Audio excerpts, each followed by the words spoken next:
অলৌকিক জোনের আসরে তোমাদের আরও একবার স্বাগত জানাচ্ছি।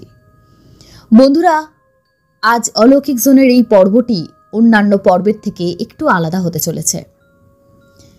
এতদিন আমরা অনেক ঘটনা শুনেছি যেগুলো সাধারণ মানুষের জীবনে ঘটে গেছে, কিন্তু আজ আমরা এমন একজন মানুষের জীবনের ঘটনা পেয়েছি, তিনি সাধন জগতের মানুষ।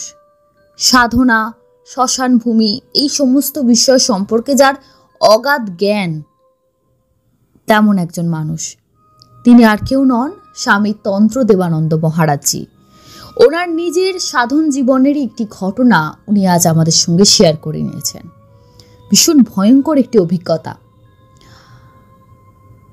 সময়টা 2006 সাল। উনি তখন সবে সবে সাধনা শুরু করেছেন। উনি ওনার কর্মজীবন থেকে সময় বার করে তখন সাধনা শুরু করেছেন। সাধনা বিষয়টিও কিছুটা আমাদের চাকরি জীবনে যেমন থাকে কম্পিটিশন, একে অপরকে টেক্কা দেওয়া বা আর একজন যেন আমাকে ছাড়িয়ে চলে না যায়, এই জিনিসগুলো কিন্তু সাধনা জগতের মধ্যেও যারা এই তন্ত্র সাধনা করেন তাদের মধ্যেও থাকে। সেটা এই ঘটনা থেকে আমরা জানতে পারবো। সেখানেও কিন্তু একে অপরকে টক্কর দেওয়ার একটা প্রবণতা থাকে, অসৎ উপায়ে সিদ্ধি লাভ করার প্রবণতাও থাকে। উনি কলকাতার একটি বিখ্যাত শ্মশানে সাধনা করতেন। নির্দিষ্ট সময়ে যেতেন এবং একটি নির্দিষ্ট গাছের নিচে বসে উনি সাধনা করতেন, জপ করতেন এবং উনি ওনার গুরুদেবের নির্দেশ মতোই সমস্তটা করতেন। এরমভাবে বেশ অনেক দিন যাচ্ছিল। উনি ওনার সাধনার পথে অগ্রসর হচ্ছেন। উনি শ্মশানে যান, একটি নির্দিষ্ট সময় অবধি জপ করেন, তারপর উনি চলে যান নিজের বাড়িতে। সেই দিন, যেই দিন ঘটনাটি ঘটে, কেওড়াতলা মহাশ্মশানের সেই নির্দিষ্ট জায়গাটা যেখানে একদম নির্জনতা বিরাজ করে, একটি নির্দিষ্ট গাছ, তার তলায় বসে সেদিন উনি জপ করছেন। বেশ কিছুক্ষণ জপ করার পর উনি অন্ধকারের মধ্যে থেকে একটা শব্দ পাচ্ছেন। চতুর্দিকে শ্মশানের চরম নিস্তব্ধতা, তার মধ্যে একটা নূপুরের শব্দ উনি পাচ্ছেন। তখনও ওনার মনঃসংযোগ একটু নষ্ট হয়নি, শব্দটা চলছে, অথচ চোখে কিন্তু কিছু দেখতে পাচ্ছেন না। এরপর আস্তে আস্তে সেই শব্দটা কেন জানি না মনে হলো একজন মানুষ হেঁটে যাচ্ছে, তেমন শব্দে রূপান্তরিত হলো। তারপর আস্তে আস্তে সেই শব্দটা পাতার উপর দিয়ে চলে গেলে, একটু দৌড়ে গেলে যেমন শব্দ হয়, তাতে রূপান্তরিত হলো।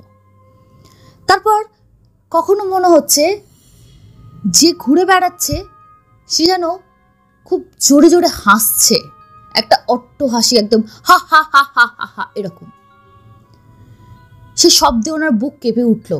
শ্মশানের নিস্তব্ধতাকে যেন বিদীর্ণ করে দিচ্ছে সেই অট্ট হাসির শব্দ। আবার মনে হচ্ছে পরবর্তীকালে সেই শব্দটা, হাসির শব্দটা, চরম কষ্ট, হারানোর বেদনায় যে তীব্র কান্না বেরিয়ে আসে মানুষের ভেতর থেকে, তেমন কান্নার বুক চাপা আর্তনাদ। এই বিভিন্ন রকম শব্দের রূপান্তর যখন চলছে শ্মশানের নিস্তব্ধতায়, উনি প্রচণ্ড ভয় পেয়ে যান।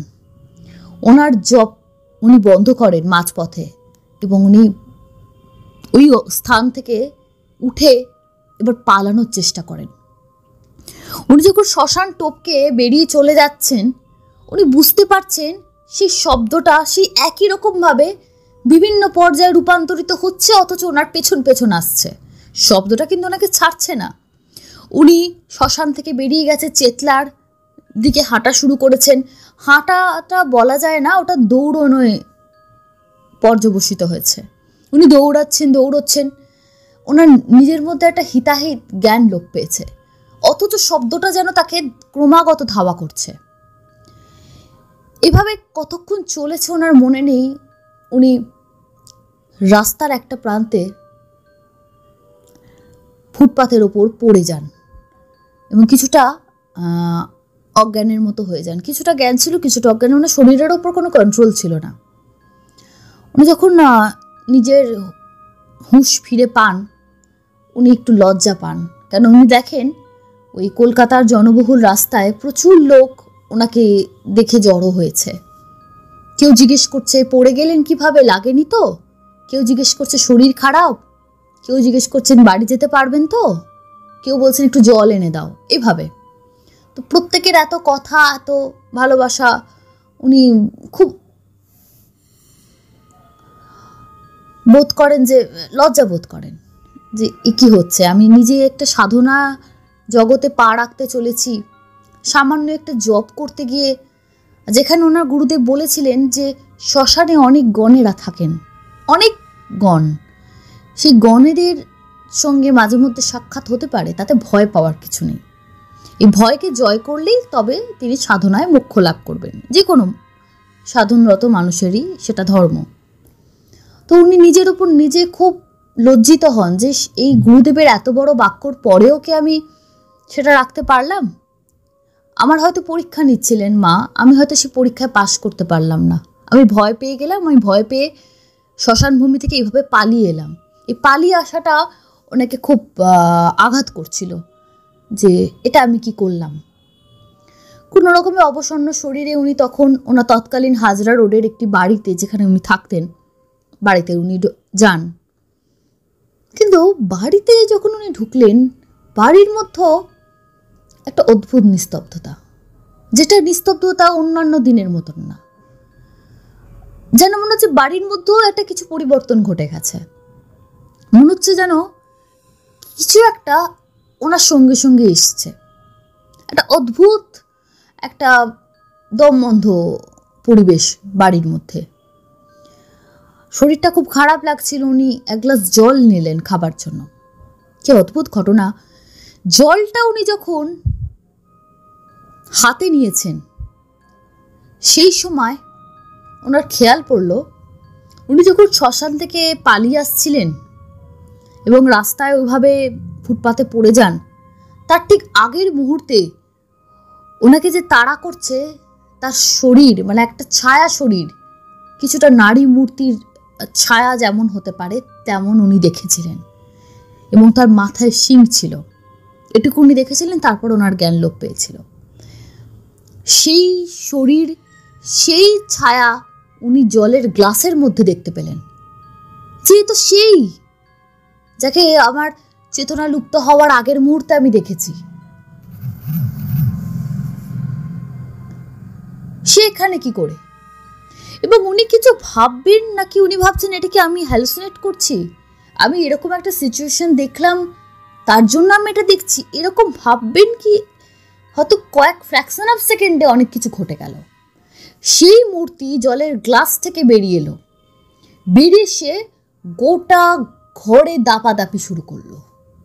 উনি বলছেন কি অদ্ভুত তার চেহারা, ওই ছোট ছায়া শরীর যেটা আপনি জলের গ্লাসে দেখছিলেন, যেটা উনি শ্মশান ভূমি থেকে চলে আসার সময় আবছা দেখেছিলেন, তাকে ঘরের ওই মৃদু আলোয় স্পষ্ট দেখতে পাচ্ছেন, যে বিশাল উচ্চতা তার। আচমকা দেখলে তাকে নারীর শরীর বলেই মনে হবে, কিন্তু পুরোপুরি একটা নারী দেহ নয়, তলাটা অনেকটা সাপের মতো, মাথায় বিশাল বড় শিং, কুলোর মতো কান, আর শরীরটা না আগুনে পোড়ালে লালচে যেমন পুড়ে গেলে হয় তেমন একটা লালচে ছাপ, আর ফুটো ফুটো ফুটো ফুটো দাগ। তার ভয়ঙ্কর জিভ থেকে লালা ঝরে ঝরে পড়ছে, এবং সেই লালায় গোটা মেঝেতে যেখানে যেখানে পড়ছে সেখানে দাগ হয়ে যাচ্ছে, যেমন অ্যাসিড জাতীয় কিছু মেঝেতে পড়লে দাগ হয়ে যায়, সেরকম দাগ হয়ে যাচ্ছে। কিছু জায়গায় মনে হচ্ছে যেন ফুটো হয়ে যাচ্ছে মাটি। উনি নিস্তব্ধ ওই বাড়িতে, মানে নিজের মধ্যে নিজে যেন ছিলেন না, নিজের শরীরটাকে উনি অনুভব করতে পারছেন না, হতভম্বের মতো উনি বসে আছেন। আর ওই অশরীরী মূর্তি ওনাকে কেন্দ্র করে তাণ্ডব করছে গোটা ঘরে। তার গা থেকে অসম্ভব পচা আষ্টে গন্ধ ছাড়ছে, সেই গন্ধ নাকি মানুষের মলমূত্র, বমি কিংবা মাছের বাজারের আষ্টে গন্ধর থেকেও তীব্র, অতি তীব্র সে গন্ধ সহ্য করা যায় না। উনি ভাবছেন আর একটু হলেই হয়তো আমার হার্ট অ্যাটাক হয়ে যাবে, আমি বোধহয়, ওনার মনে হচ্ছে যে আর কিছুক্ষণ যদি এই দৃশ্য উনি চোখের সামনে দেখতে থাকেন উনি আর বাঁচবেন না, ওনার শরীর থেকে আত্মা বোধহয় বেরিয়ে যাবে, ওনার মৃত্যু একদম অবশ্যম্ভাবী। এমনই একটা সিচুয়েশন চলছে, কিন্তু মানুষ তো শেষ মুহূর্ত বাঁচার চেষ্টা করে। তখনও উনি মনে মনে ঈশ্বরকে জপ করছেন এবং চেষ্টা করছেন যাতে বাঁচা যায়, শেষ মুহূর্তে যাতে বাঁচা যায় তার প্রচণ্ড চেষ্টা উনি করছেন। এমন সময় দরজায় কড়া নাড়ার আওয়াজ হয়। উনি দরজা কোন রকমে খুলতে যান, ছায়ামূর্তিটা যেন কিছুটা মিলিয়ে গেছে, ঘরে একটা অসম্ভব চাপা গন্ধ ঘুরে বেড়াচ্ছে, ধোঁয়া ধোঁয়া চতুর্দিক, চোখে দেখতে পাচ্ছেন না ভালোভাবে। উনি দরজাটা যখন খোলেন, দরজার ওপারে তিনটি ওই একই রকমের ছায়ামূর্তি দাঁড়িয়ে আছে। তাদের একজনের মুন্ড আছে, বাকি দুজনের মুন্ড নেই। তার মানে উনি বুঝতে পারেন এতক্ষণ ঘরে যে ঘুরে বেড়াচ্ছিল সেই আরো দুজনকে নিয়ে এসেছে, টোটাল 3 জন। দুজনের মুন্ডহীন, একজনের মুন্ড আছে, সে যেন একদম মুখের সামনে দাঁড়িয়ে আছে। কি ভয়ঙ্কর তার চেহারা, কি ভয়ানক কুৎসিত তার চেহারা, সহ্য করা যাচ্ছে না। চোখ দিয়ে যেন আগুনের গোলা বেরোচ্ছে, কান কুলোর মতো বিশাল বড় মাথার শিং, তবে শরীরের নিম্নভাগ 3 জনেরই একরকম, সাপের মতো, আর গায়ে লালচে ধূসর ফুটো ফুটো ফুটো ফুটো চাকা চাকা দাগ। তারা আবার বৃত্তাকারে ঘরে ঘোরা শুরু করে। উনি এবার আর না সহ্য করতে পারছিলেন না। উনি ক্রমাগত চেষ্টা করছেন এবার আমাকে বাঁচতে হবে, কিন্তু শরীরে আর কোনো কাজ করছে না, শরীরে কোনো ক্ষমতা কাজ করছে না। এবার উনি পড়ে গেছেন, পড়ে যাচ্ছেন, ওনার প্রায় সেন্স নেই, কিছুটা আছে, মানে আধা জ্ঞান আছে আধা জ্ঞান লুপ্ত হয়েছে, এরকম একটা সিচুয়েশনে উনি বুঝতে পারছেন ঘরে লাইট জ্বলছে নিভছে, বাথরুম থেকে জল পড়ার আওয়াজ আসছে, উনি শুনতে পাচ্ছেন। কখনো মনে হচ্ছে কেউ জলের কল খুলছে আবার বন্ধ করে দিচ্ছে, খুলছে আবার বন্ধ করে দিচ্ছে, লাইট দপদপ করছে। ঘরের মধ্যে চাপা গন্ধটা, সেই অসহ্যকর গন্ধটা যেন আরো 4 গুণ বেড়ে গেছে। এবার তিনি একা নন, তারা আরো 2 জন সঙ্গী এসে গেছে। ওই অবস্থায়ও উনি ডাউন দি মেমোরি লেন, উনি ভাবছেন যে আমি কি করলাম, কোথায় আমার জপে, কোথায় আমার সাধনায় ভুল হলো, মাতারা কেন করছেন আমার সঙ্গে এমন, ভুলটা কোথায় আমার, এরা কারা, কেন আমার সঙ্গে এমন করছে, আমি তো কারুর জ্ঞান তো কোনো ক্ষতি করিনি, তবে কেন এমন হচ্ছে। এমন যখন চিন্তা ভাবনা ওনার চলছে, তখন উনি মনে করলেন, মনে আসলো, হয়তো ঈশ্বরই ওনাকে মনে করালেন যে একটা ভুল ওনার হয়ে গেছে। কিরকম ভুল? উনি শ্মশানের যে নির্দিষ্ট গাছের নিচে সাধনা করছিলেন, সেখান থেকে অনেকটা দূরে শ্মশানের প্রাচীন পোড়ো মন্দিরের পেছনে একটা সমাধি স্থান আছে। সেই সমাধি স্থানকে উপর দিয়ে পা দিয়ে মারিয়ে উনি বোতলে করে গঙ্গা জল নিয়ে আবার নিজের জায়গায় চলে এসেছিলেন। যে সমাধি স্থানে উনি পা দিয়েছিলেন সেটি ছিল একজন পুরনো 19 শতকের জমিদারের সমাধিস্থান। সে জমিদার বাবু আর 5 জন জমিদারের মতো ছিলেন না। জমিদার জীবনের যে স্বাভাবিকভাবে জমিদার বলতে যে চিত্র আমাদের চোখে ফুটে ওঠে, যে বাইজি নাচ দেখা, মদ্যপ, জুয়া খেলা, পায়রা ওড়ানো, এরকম সুবিধাবাদী কোনো জমিদার বা কোনো নৃশংস মানুষকে হত্যা করছে, খাজনার জন্য প্রজার ওপর অত্যাচার করছে, তেমন জমিদার ইনি ছিলেন না।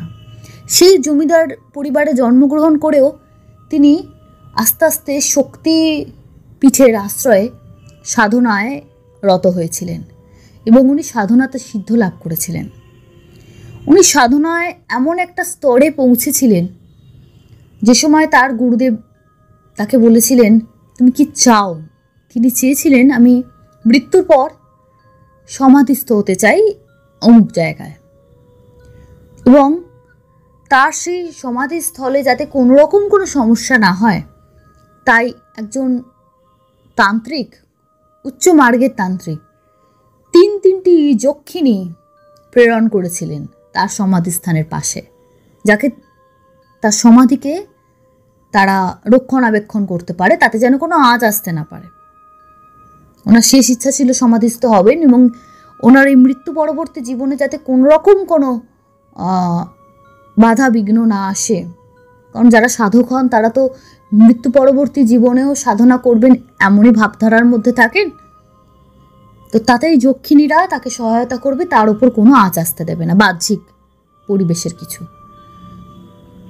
তখন উনি মিলিয়ে দেখেন যে তাহলে তাদেরই এরা তিনজন, তারাই মনে মনে ক্ষমা চান যে আমি তো ইচ্ছা করে করিনি, ভুল হয়ে গেছে, আপনারা আমাকে ক্ষমা করে দিন।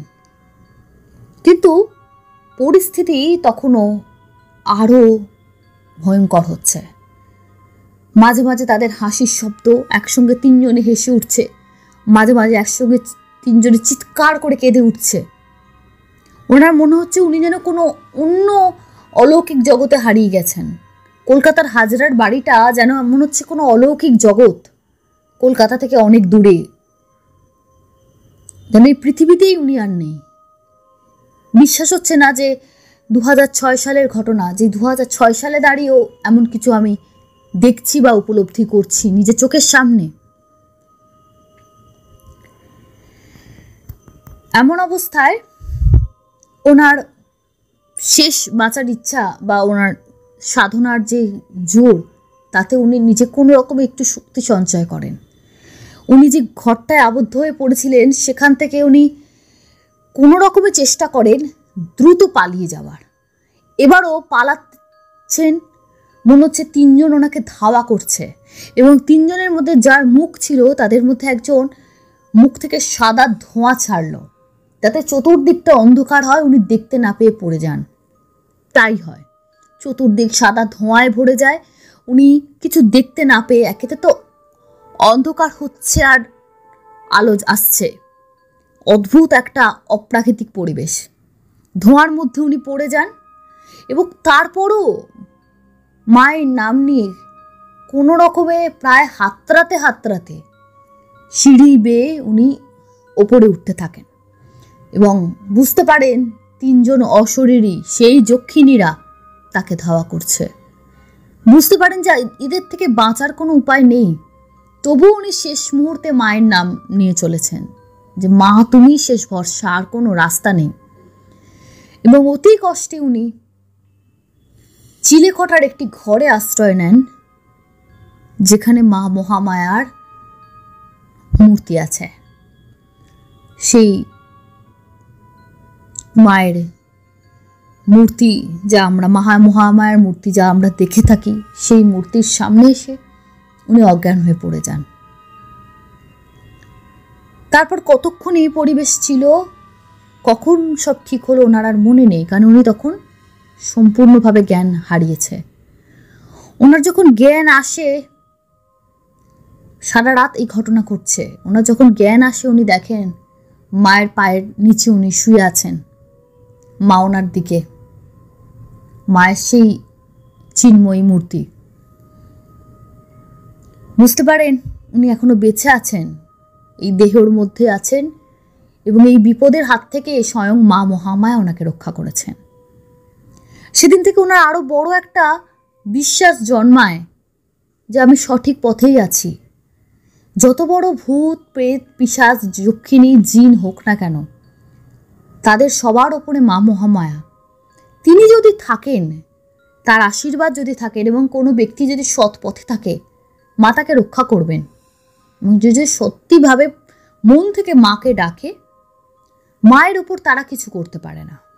তা সুতরাং উনি যে ওইভাবে ওপরের চিলেকোঠা অবধি এসেছেন সিঁড়ি বেয়ে, ওই ধোঁয়ার মধ্যে, অন্ধকারের মধ্যে, উনি বুঝতে পারেন উনি আসেননি, মাই ওনাকে নিয়ে এসেছে। মা এই শক্তিটুকু ওনাকে দিয়েছিল, নাহলে যখন থেকেই দৃশ্য উনি দেখছেন তখনই ওনার হার্ট ফেল হয়ে যাওয়ার কথা, এতক্ষণ বেঁচে থাকার কথাই না, যা ওনার সঙ্গে ঘটেছে গোটা রাত ধরে। পরের দিন সকালে উনি শরীরে একটু বল পান, একটু সুস্থ হন এবং আস্তে আস্তে পরে উনি জানতে পারেন এর পরে একটা ঘটনা।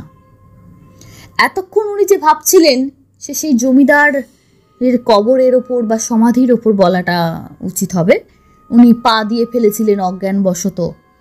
সেই সমাধিকে পাহারা দেওয়া যক্ষিণীরাই ওনাকে ধাওয়া করেছে। পরবর্তীকালে জানতে পারেন সেটা সঠিক না, কোনো একটি সূত্রে উনি জানতে পারেন আসল ঘটনা অন্য। প্রথম যখন ঘটনাটা বলা শুরু করেছিলাম, তোমাদের হয়তো বন্ধুরা মনে আছে আমি বলেছি যে আধ্যাত্মিক জগতে বা এই সাধন জগতে তন্ত্র সাধনা যারা করেন সবাই কিন্তু ভালো না। সাধনা করছেন মানেই সবাই ভালো তা নয়। এরকম অনেক সাধকের, ভণ্ড সাধকের ঘটনাও তোমরা অলৌকিক জোনে শুনেছ। তেমনই এক ভণ্ড, ওনার গুরু ভ্রাতা, অন্য গুরুর শিষ্য, কিন্তু ওনার সমসাময়িক, প্রচণ্ড ঈর্ষা করতেন ওনাকে। উনি যে সাধনা করছেন ঈশ্বর বা গুরুর, ঈশ্বর এবং গুরু ইষ্ট যারা সাধনা করেন তাদের কাছে ইষ্টই গুরু, গুরুই ইষ্ট। গুরুর দেওয়া পথে উনি চলছেন এবং উনি মোক্ষ লাভ করার রাস্তায় এগিয়ে চলেছেন, তাকে কোনো রকমভাবে আটকানো সম্ভব না। এবং সেই গুরু ভ্রাতা তিনি চাইতেন যে না, এনাকে ছাড়িয়ে আমি এগিয়ে যাব, আমার অনেক নাম যশ খ্যাতি হবে, আমার অনেক ব্যবসায়িক উন্নতি হবে, প্রচুর মানুষ আমার কাছে আসবে, কাজ করাবে তাদের ব্যক্তিগত সমস্যা নিয়ে, এবং আমি ন্যাচারালি খুবই ধনবান হব। সেই উদ্দেশ্যে উনি সাধনা করতেন। আর আমাদের মহারাজ যে সাধনা করতেন, মানুষের উন্নতি হবে, সর্বোপরি জীবের উন্নতি হবে, এবং নিজের ভেতরকার যে ঈশ্বর, নিজের ভেতরকার যে আসল আমি, তার উন্নতি হবে, অন্তরাত্মার উন্নতি হবে। দুজনের চাহিদা, মানসিকতার বিস্তর ফারাক বোঝাই যাচ্ছে। তো এই ফারাকটার মধ্যে একটা জেলাসি চলে এসেছিল, হিংসা চলে এসেছিল, এবং হিংসাটা এমন একটি জায়গায় গিয়ে দাঁড়ায়, সেই ব্যক্তি তিনি খুব গোপনে, তিনি জানতেন ইনি এই সময় শ্মশানে যান, জপ করেন, সমস্ত কিছু ওনার জানা ছিল। তার উপরে তিনটি যক্ষিণী উনি প্রেরণ করেছিলেন, যক্ষিণী চালনা করেছিলেন, এবং তাদেরকে নির্দেশ দেওয়া হয়েছিল যে সেই রাতের মধ্যেই যাতে মহারাজজি মারা যান, মানে মেরে ফেলার। কিন্তু ওই যে মা মহামায়ের ইচ্ছা এবং ওই রাখি হরি মারেকে, তার সেই একই নিয়মে সেই যক্ষিণীরাও ওনার কোনো ক্ষতি করতে পারে না, এবং উনি সেই গুরু ভ্রাতা যেমন ভেবেছিলেন ক্ষতি করবেন, তার কোনো ক্ষতি করতে পারেন না। পরে যখন ওনার সঙ্গে সামনাসামনি দেখা হয়, উনি যখন পুরোটা জেনে গেছেন সেই গুরু ভ্রাতা এইসব করেছেন এবং ওই জমিদারের কবরের শ্মশানের সমাধির ওপর দিয়ে গেছেন বলেই যে এসব কিছু ঘটেছেন তা নয়, তখন ওনার তার প্রতি কোনো রকম অভিশাপ বা সাপসাপান্ত করা বা তার সামনে গিয়ে জিজ্ঞেস করা কেন আপনি করেছেন, তিনি কিচ্ছু করেননি। মনে প্রচণ্ড কষ্ট পেয়েছেন যে ইনি এরকম করেছেন, ভাবতে পারছিলেন না। তিনি মজা করে জিজ্ঞেস করেন, কেমন চলছে সাধনা, জব চলছে, কোনো সমস্যা হয়নি তো এর মধ্যে? তখন তিনি 100% নিশ্চিত হয়ে যান যে তিনি যে সাধনা করছেন, জব করছেন, তাতে যে তিনি সাকসেসফুল হচ্ছেন, সেটা তার সেই গুরু ভ্রাতা চাইছেন না, এবং চাইছেন না বলেই তার উন্নতিতে তিনি ঈর্ষান্বিত হচ্ছেন এবং এরকম প্রশ্ন করছেন। এবং তিনি যে বেঁচে আছেন সেটাই তার কাছে সব থেকে অবাক, যে কি করে বেঁচে আছেন, আমি তো এত তিনটে যক্ষিণী চালনা করলাম। এরপরও বেঁচে থাকেন কি করে। কিন্তু দুঃখের বিষয় হলো এই, তার বেশ কিছুকাল পরে সেই গুরু ভ্রাতা তিনি তো তার উদ্দেশ্য সফল হতে পারেনি না, তার সাধনাও কোনো রকম সিদ্ধি লাভ হয় না। তার থেকেও বড় কথা, তিনি কলকাতা শহরেই একটি পথ দুর্ঘটনায় হঠাৎ করেই মারা যান। তিনি যে তন্ত্রক্রিয়া করেছিলেন, যে যক্ষিণী চালনা করেছিলেন, তার যাকে মারতে চেয়েছিলেন তার তো ক্ষতি হয়ই না, তার জীবনে উন্নতি হয় মায়ের আশীর্বাদে। উপরন্তু তিনি তার জীবন থেকে হাত ধুয়ে ফেলেন। ওনাদের সাধনার নিয়মে লেখা আছে কখনো কারোর ক্ষতি করো না, যেটা আমরা সবাই জানি, কিন্তু মানুষ এত অসৎ, কেউ এগুলো মানতে চায় না। ব্যক্তিগত স্বার্থের কাছে সমস্ত কিছু মানুষ ভুলে যায় এবং এই ধরনের খারাপ কাজে যুক্ত হয়। উনি ওনার গুরুদেবকে জিজ্ঞেস করেছিলেন যে এও কি সম্ভব তন্ত্রের দ্বারা এরকমভাবে কারোর ওপর যক্ষিণী বা জিন চালনা করা। গুরুদেব ওনাকে বলেছিলেন যে জাদু জগতের বা জাদু বিদ্যার সব থেকে বড় স্তর হলো তন্ত্র। তন্ত্রবিদ্যার থেকে বড় জাদু এই পৃথিবীতে তৈরি হয়নি। আর তন্ত্রের দ্বারা হয় না বা করা যায় না এমন কোনো কাজ নেই। প্রেতলোক এবং এই যে বিভিন্ন গণের কথা উনি বলেছিলেন, যে শ্মশানে যে গণেরা থাকেন তাদের প্রত্যেককে নিয়ন্ত্রণ করা সম্ভব তন্ত্রের দ্বারা, 100% সম্ভব। তবে তাদেরকে খারাপভাবে ব্যবহার করলে তার ফলাফল কিন্তু সেই ব্যক্তির ওপর অবশ্যই আসবে। তাদের ভালোভাবে ব্যবহার করলে, তন্ত্রকে ভালো পথে চালিত করলে যেমন মানুষের উপকার করা সম্ভব, তন্ত্রকে খারাপ পথে চালিত করে মানুষের ক্ষতি করা সম্ভব। সে তো ঠিকই, তার সঙ্গে যিনি ক্ষতি করছেন ক্রমাগতভাবে অন্য মানুষের, তার নিজের ক্ষতি হবেই হবে, আজ নয় কাল। এটাই তন্ত্রের মূল নিয়ম। কিন্তু তবু যারা তন্ত্রে সাধনা লাভ করেন তারা এগুলো মানতে চান না, তারা মানুষের ক্ষতি করেই যান, যে না না আমাদের কিছু হবে না, আমরা তো সব জেনে গেছি। কিন্তু সেটা হয় না। মহারাজের জীবনে আরও অনেক ঘটনা আছে। উনি যেসব মানুষেরা মানসিক দুঃখ, কোনো ব্যক্তিগত সমস্যায় জর্জরিত, তাদেরকেও কিছুটা উপশম করার ব্যবস্থা করে দেন, তাদের পাশে উনি দাঁড়ান। যদি তোমরা কেউ ওনার সঙ্গে যোগাযোগ করতে চাও, ডেসক্রিপশন বক্সে ওনার যোগাযোগের সমস্ত কিছু তথ্য দেওয়া থাকবে। এখানে কিন্তু কোনো পেইড প্রমোশন নেই বন্ধুরা। তোমরা আমাকে ঘটনা, যখন কোনো সাধকের ঘটনা আসে বা কোনো এরকম কোনো ওঝা বা তান্ত্রিকের ঘটনা, তখন তোমরা আমাকে বারবার কমেন্টে জিজ্ঞেস করো, আমাকে অ্যাড্রেস দিন দিদি, কোথায় গেলে পাবো। তো সেই জন্যই মহারাজ যেহেতু এখানে রাজি হয়েছেন, ডেসক্রিপশনে ওনার নাম, ওনার যোগাযোগের সমস্ত কিছু দিয়ে দেওয়া হবে। তোমরা যাদের প্রয়োজন তোমরা যোগাযোগ করতে পারো, তবে অযথা তাকে বিরক্ত করো না যদি কারোর কোনো বিশেষ দরকার না থাকে। এই ছিল ওনার ঘটনা। কেমন লাগলো তোমাদের জানাতে একদম ভুলো না। আর ওনার কাছে এরকম বহু ওনার সাধন জীবনের অনেক ঘটনা আছে, যদি তোমরা জানতে চাও কমেন্ট বক্সে বলো। নিশ্চয়ই উনি ভবিষ্যতে আরও কিছু ঘটনা আমাদের অলৌকিক জোনের সঙ্গে শেয়ার করবেন। এরপর সরাসরি চলে যাচ্ছি কমেন্ট বক্স সেকশনে। আজকে কমেন্ট বক্স সেকশন তো শুরু করব, তার আগে একটা কথা বলে দিই। সব থেকে বেশি কমেন্ট এসেছিল যে আগের দিনের যে ঘটনাটা, ওটা এর আগে একটি চ্যানেল বলার দরকার নেই, ভৌতিক কথা, অমিতের চ্যানেল, অমিত আমার খুব কাছের ভাই, ওর চ্যানেলেই এসে গেছে। তো সবসময় আমাদের একে অপরের ঘটনা শোনা বা জানা সম্ভব হয় না, ওরও সম্ভব হয় না, আমারও সম্ভব হয় না। তো আমরা ন্যাচারালি আমরা জানি না কবে এসেছে। তবে যিনি পাঠিয়েছেন তিনি কিন্তু ভুল স্বীকার করেছেন, এটা তোমাদের আমি জানিয়ে দিতে চাই যে তিনি না বুঝে করেছেন এবং উনি কথা দিয়েছেন যে ভবিষ্যতে এমন কাজ করবেন না।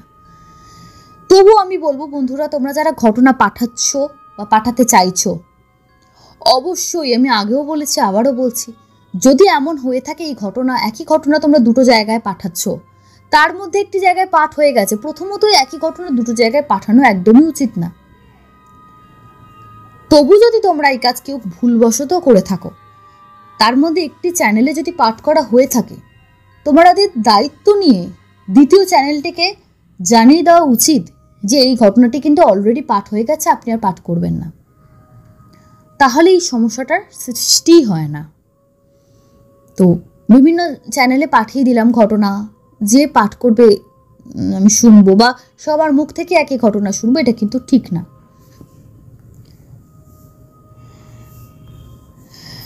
কমেন্ট করেছেন সুবীর বণিক, লিখেছেন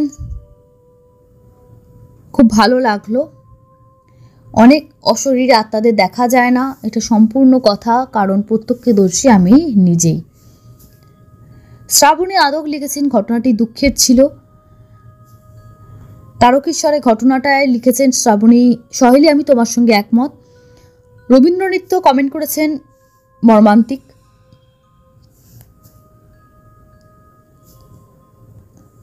শান্তনু চক্রবর্তী উনি কমেন্ট করেছেন, আশা করি শান্তনু এখন ভালো আছেন। রয় ক্যালকাটা কমেন্ট করেছেন একজন কষ্ট পেয়ে আত্মহত্যা করেছে আর সেই নিয়ে লোকে গল্প ফেঁদেছে। That's just bad taste. দেখুন, এর আগেও আপনি এরকম কমেন্ট করেছেন। আপনার কথায় বলে রাখি, যে কোনো ভৌতিক বা প্রেত এই জাতীয় ঘটনা কিন্তু সাধারণভাবে অপঘাতে মৃত্যু থেকেই আসে। তো গল্প ফাঁদা কিছু হয়নি। দিদি বলি বা দাদা বলি, যিনিই হন, আমি জানি না আপনি কে, ঘটনাটা ঘটেছে, ঘটনাটা পাঠিয়েছেন তিনি। তো এভাবে কাউকে যারা ঘটনা পাঠাচ্ছেন তাদেরকে এভাবে ডিমোটিভেট করবেন না প্লিজ। আপনার ভালো নাও লাগতে পারে, সেটাতে কোনো সমস্যা নেই। কমেন্ট করেছেন সৌমেন্দু রয় চৌধুরী, কমেন্ট করেছেন তৃষা পাল। শান্তনু বাবুর মায়ের উদ্দেশ্যে উনি শোক বার্তা জ্ঞাপন করেছেন। পদ্মা দাস কমেন্ট করেছেন। রিক্তা রি উনি বলছেন সবাই তো সব চ্যানেল শোনে না, সামান্য বিষয় নিয়ে এত কথা কেন? হয়তো তিনি জেনে বুঝে করেননি, একদমই তিনি জেনে বুঝে করেনি, এবং তিনি স্বীকার করেছেন। যারা স্বীকার করেন না তারা কোনো রকম আর রিপ্লাই করেন না। উনি দেখেছেন এবং ওনার ভুলটা বুঝতে পেরেছে।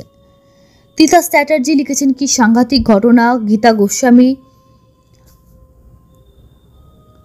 উনি আবার একটি দুঃখের সংবাদ জানিয়েছেন যে দিদিভাই তুমি জানতে চেয়েছিলে আমার স্বামী কেমন আছেন, তিনি মারা গেছেন 3 দিন হলো, আশীর্বাদ করো যেন তিনি স্বর্গ লাভ করেন। আমি আশীর্বাদ করার কেউ নই, আপনি অনেক বয়োজ্যেষ্ঠ এবং আপনার স্বামী অনেক বয়োজ্যেষ্ঠ ছিলেন, মারা গেছেন, খুবই দুঃখের ঘটনা, এবং আমরা প্রার্থনা করতে পারি ঈশ্বর ওনার আত্মার শান্তি কামনা করুক। আশীর্বাদ করার আমরা কেউ নই। খুবই খারাপ লাগলো শুনে, আপনি বহুদিন অলৌকিক জনের সঙ্গে যুক্ত আছেন। দেবদূত লিখেছেন একমত। পিঙ্কি দেবনাথ লিখেছেন এটা আগে শোনা হয়েছে। নন্দিতা পল লিখেছেন দুটো ঘটনাই খুব ভালো। পিয়া পোদ্দার লিখেছে ফার্স্ট ঘটনা বোঝা গেল, ভালো লাগলো, বাট সেকেন্ড ঘটনাটা কিছু বোঝা গেল না, খুব অস্পষ্ট লাগলো, ভালো থেকো সহেলি। খোকন চক্রবর্তী বলে 100% নিশ্চিত না হয় তুমি কি না ঘটনা পাঠ করো না, এটা তোমারই তো কথা, কিন্তু ভৌতিক কথায় সদ্য পাঠ করা ঘটনা তোমার চ্যানেলে পুনরাবৃত্তি হতে পারে। কি করব বলুন, কিছু এক এক সময় কিছু করার থাকে না, এতবার করে তো সবাইকে বলা হয়, তবু তো ভালো ইনি স্বীকার করেছেন। সঞ্চিতা দেব এই ঘটনাটা অন্য চ্যানেলে শোনা হয়ে গেছে। অপূর্ব হালদার লিখেছেন আগে শোনা ঘটনা, সবাই মোটামুটি একই কথা লিখেছেন, আমি প্রত্যেকেরই কমেন্টের উত্তর দিলাম। তবে হ্যাঁ, এরপর যদি কেউ ইচ্ছাকৃতভাবে এরকম ঘটনা ঘটান তাহলে তার ঘটনা ভবিষ্যতে কিন্তু আর নেওয়া হবে না, এবং এটাই স্থির করা হয়েছে। আমরা তো কাউকে কোনো শাস্তি দিতে চাই না, দিতে পারবো না। যিনি এই ঘটনাটি এরকম ধরনের ঘটনা ঘটাবেন তার প্রতি বিশ্বাসটা আমাদের উঠে যায়, সুতরাং তার ঘটনা আর পাঠ করা হবে না, এইটুকু বলতে পারি। আজকে এখানে শেষ করলাম, ফিরে আসবো আগামী পর্বে। তোমরা ভালো থেকো, ধন্যবাদ, শুভরাত্রি।